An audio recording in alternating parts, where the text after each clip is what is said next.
Okay, good morning, Pak Satria and Pak Dodi. This morning we're going to talk about collective nouns.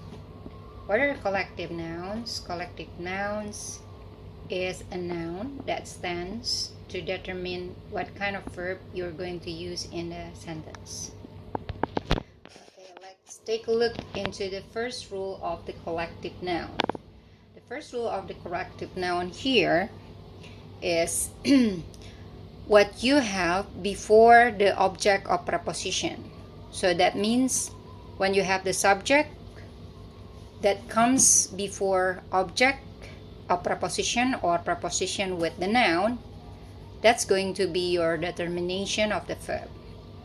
Jadi penggunaan subjek sebelum preposition dan noun ini digunakan sebagai penentu kata kerja yang mana yang harus kita gunakan. Sini example-nya cukup jelas ya.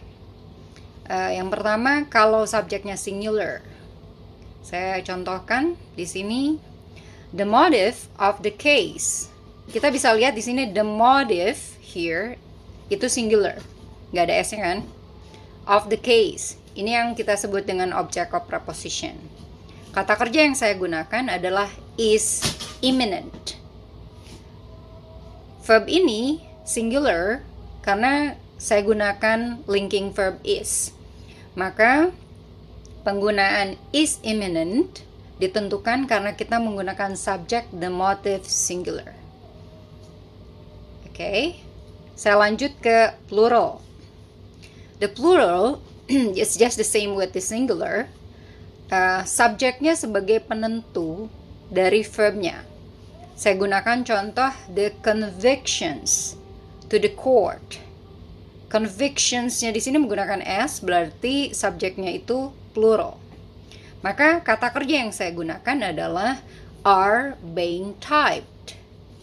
Penggunaan are di sini adalah salah satu clue kalau verbnya adalah plural. Kenapa? Karena saya menggunakan subject convictions.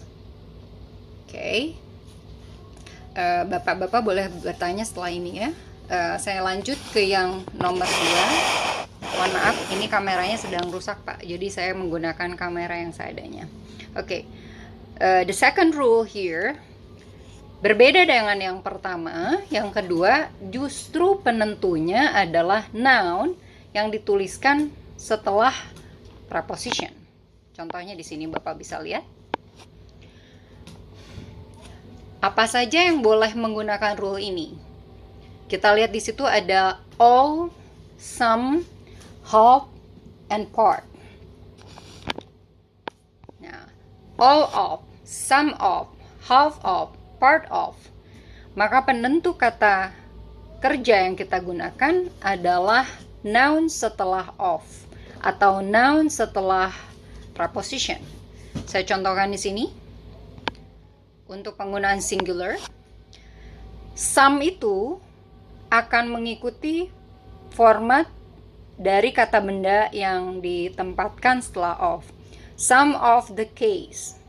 Sementara some ini kita tahu terkadang ini mereflect kata kerjanya sebagai plural, tapi dalam hal ini kita lihat setelah of-nya apa.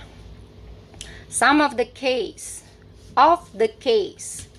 Noun-nya di sini, the case-nya itu singular. Maka kata kerja yang kita gunakan adalah has been dismissed. Saya menggunakan has, kenapa? Karena of the case-nya itu singular. Ini hanya berlaku untuk 4 ini saja Pak. All, some, part, half. All, some, half, and part. Oke, yang kedua. All of the sample. Saya menggunakan all. Biasanya all itu refer pada sesuatu yang sifatnya jamak. Tapi tidak berlaku dalam konteks ini. Kita lihat di sini ada all of the sample. Kita lihat of the sample-nya Pak. Sampelnya di sini adalah singular.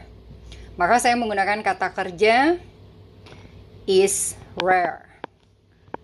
Linking verbnya is rare ya Pak. Oke, kita lanjut ke yang plural. Di plural ini sendiri, sama halnya dengan yang tadi, kita lihat kata benda yang kita tempatkan setelah of. Half of the probations. Maka ini sudah jadi acuan, kata benda yang digunakan setelahnya harus plural. Karena setelah half, saya menggunakan of the probations. Di situ saya tuliskan are given. Kata bendanya are given. Oke, yang terakhir, part of the scenarios. Part di sini terlihat seperti singular, tapi karena saya menggunakan of the scenarios di sini adalah plural, maka kata kerja yang kita gunakan adalah have been screened. Kita menggunakan plural Pak di sini. Kenapa? Karena of the scenarios-nya adalah plural. Oke. Sebelum lanjut ke pertanyaan, kita gunakan rule yang ketiga. Di rule yang ketiga, apapun subjeknya, apapun noun-nya, ini selalu singular. Artinya kata kerjanya akan refer pada singular all the time. Salah satu yang harus kita gunakan adalah some. Itu biasanya di-attach dengan somebody, something, someone, sama halnya dengan everybody, everything, everyone. Khusus untuk each, Bapak boleh menggunakan each. Setelah itu menggunakan noun, boleh plural ataupun singular. Atau ada beberapa yang memperdebatkan menggunakan each of. Saya akan gunakan pendapat yang menengah, karena ahli linguistik masih berdebat tentang itu. Maka kalau Bapak menggunakan each of, saya tetap gunakan singular. Saya tidak mau melibas rule nomor 3. Kalau ada each, itu pasti singular. Tapi kita fokus dulu penggunaan each dengan noun apapun di belakangnya. Mau itu singular atau plural, dia akan selalu singular. Yang terakhir adalah any. Any sama halnya dengan some dan every, kita menggunakan somebody, anybody, anything, dan anyone. For example, di sini saya gunakan something is happening. Saya menggunakan is happening karena something itu selalu singular. Maka saya menggunakan kata kerja is happening. Setelah itu yang kedua, saya menggunakan everybody has to come there.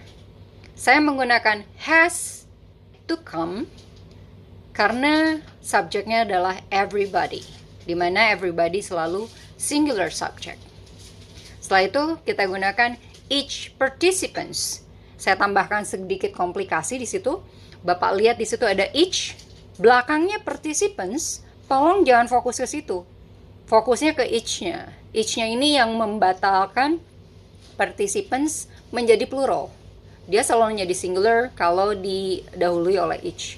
Maka kata kerja yang saya gunakan adalah is obliged to register. Sampai situ ya Pak. Kalau ada pertanyaan, saya berikan waktu nanti. Terima kasih.